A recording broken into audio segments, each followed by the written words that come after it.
wabarakatuh. Perkenalkan, nama saya Nia Kurniati. Sebelumnya, terima kasih kepada Bapak Muhammad Harith Zidni Khatib Ramadhani, SE AKMSI, selaku dosen mata kuliah Sistem Pengendalian Manajemen AKB.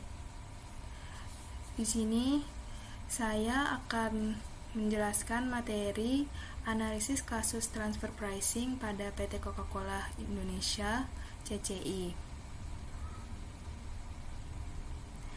Baik, masuk ke materi yang pertama, pengertian transfer pricing.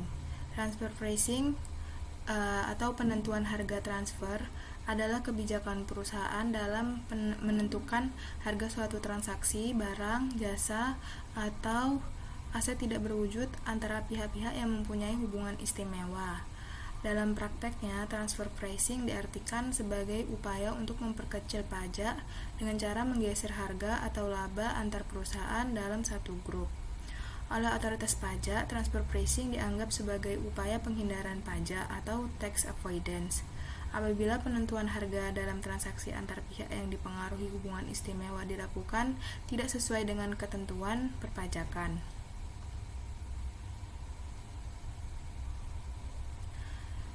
Selanjutnya, profil perusahaan PT Coca-Cola Indonesia.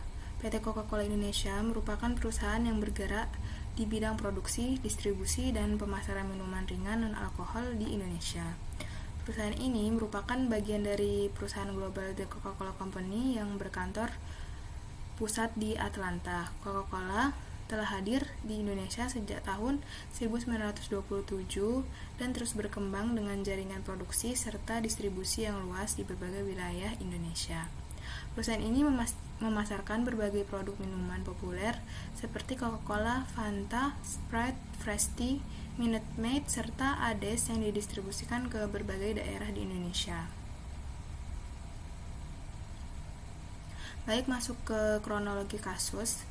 Kasus transfer pricing pada PT Coca-Cola di Indonesia mencuat ketika Otoritas Pajak Indonesia menemukan adanya ketidaksesuaian antara besarnya biaya yang dilaporkan perusahaan dengan pendapatan yang diperoleh. Pada periode sekitar 2002 hingga 2006, perusahaan melaporkan biaya operasional yang sangat besar, terutama biaya iklan dan promosi, sehingga laba yang dilaporkan menjadi sangat kecil bahkan mendekati rugi. Namun di sisi lain, penjualan produk Coca-Cola di Indonesia saat itu tetap tinggi dan pangsa pasar minuman ringan terus meningkat. Hal ini menimbulkan kecurigaan dari Direktorat Jenderal Pajak bahwa terdapat praktik transfer pricing yang digunakan untuk memindahkan laba ke perusahaan afiliasi di luar negeri. Selanjutnya, permasalahan utama. Jadi, PT Coca-Cola melakukan pengurangan laba di Indonesia dengan cara meningkatkan biaya transaksi dengan pihak afiliasi. Beberapa transaksi yang menjadi sorotan antara lain pembelian konsentrat minuman dari perusahaan afiliasi di luar negeri dengan harga yang tinggi, pembayaran royalti merek kepada perusahaan induk The Coca-Cola Company, dan biaya iklan dan promosi yang sangat besar. DJP menilai bahwa beberapa biaya tersebut tidak wajar dan tidak sesuai dengan prinsip kewajaran transaksi arm's length principle. Analisis transfer pricing pada kasus ini. Dalam hasil pemeriksaan DJP ditemukan bahwa terdapat biaya iklan dan promosi yang dilaporkan oleh perusahaan sekitar 566 miliar. Namun, setelah dianalisis oleh otoritas pajak, sekitar 49,24 miliar dari biaya tersebut dianggap tidak memiliki hubungan langsung dengan kegiatan usaha di Indonesia, sehingga tidak boleh dibebankan sebagai pengurang pajak. Selain itu, DJP juga menilai adanya kemungkinan pengalihan laba melalui transaksi dengan perusahaan afiliasi seperti pembayaran royalti dan pembelian bahan baku dari luar negeri dengan harga yang lebih tinggi dari harga pasar. Akibatnya laba perusahaan yang dilaporkan menjadi lebih kecil sehingga pajak yang dibayarkan Indonesia juga lebih rendah. Evaluasi dari kasus ini setelah dilakukan pemeriksaan, DJP melakukan koreksi fiskal terhadap laporan keuangan perusahaan. Koreksi tersebut menyebabkan laba perusahaan meningkat, sehingga pajak yang harus dibayar juga bertambah. DJP menilai bahwa sebagian biaya yang dilaporkan perusahaan tidak wajar dan tidak dapat dibebankan sebagai pengurang pajak. Kasus ini kemudian menjadi salah satu contoh penting mengenai praktik transfer pricing pada perusahaan multinasional di Indonesia. Selanjutnya, perspektif audit dari kasus ini menunjukkan bahwa auditor harus memberikan perhatian khusus kepada transaksi dengan pihak berelasi, kewajaran harga transaksi antar perusahaan dalam satu grup, dan besarnya biaya operasional yang tidak sebanding dengan kinerja perusahaan. Auditor juga harus memastikan bahwa laporan keuangan mencerminkan kondisi yang sebenarnya dan tidak digunakan untuk tujuan penghindaran pajak.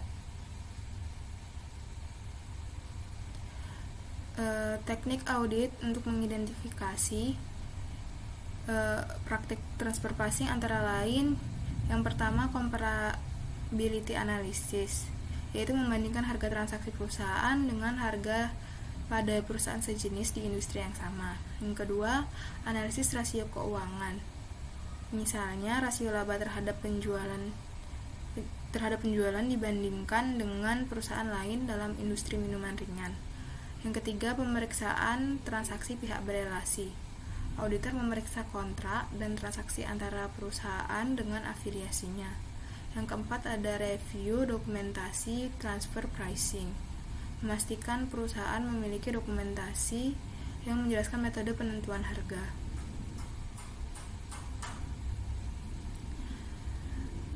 Solusi yang dapat dilakukan untuk mencegah praktik transfer pricing yang tidak wajar antara lain yaitu perusahaan harus membuat dokumentasi transfer pricing yang jelas dan transparan. Transaksi dengan pihak berelasi harus mengikuti prinsip arm's length. Otoritas pajak perlu meningkatkan pengawasan terhadap perusahaan multinasional dan perusahaan harus menerapkan good corporate governance dalam pelaporan keuangannya. Pelajaran yang dapat diambil dari kasus ini yaitu perusahaan multinasional memiliki peluang melakukan pengalihan laba antar negara melalui transfer pricing. Pengawasan terhadap transaksi pihak berelasi sangat penting untuk mencegah penghindaran pajak. Auditor harus memiliki kemampuan analisis yang kuat dalam mendeteksi praktik transfer pricing. Dan yang terakhir, transparansi dan kepatuhan terhadap regulasi perpajakan sangat penting bagi perusahaan. Baik, kesimpulan dari materi ini yaitu kasus transfer pricing pada PT Coca-Cola Indonesia menunjukkan bagaimana transaksi dengan pihak berelasi dapat memengaruhi besarnya laba yang dilaporkan oleh perusahaan multinasional di suatu negara. Melalui pemeriksaan yang dilakukan oleh otoritas pajak, ditemukan bahwa beberapa biaya yang dilaporkan perusahaan dianggap tidak wajar sehingga dilakukan koreksi fiskal yang berdampak pada peningkatan laba kena pajak. Kasus ini menegaskan pentingnya penerapan prinsip kewajaran transaksi arm's length principle, transparansi dalam pelaporan keuangan, serta pengawasan yang ketat terhadap transaksi antar perusahaan dalam satu grup untuk mencegah praktik penghindaran pajak. Baik, sekian presentasi dari saya. Kurang dan lebihnya mohon maaf. Wassalamualaikum warahmatullahi wabarakatuh.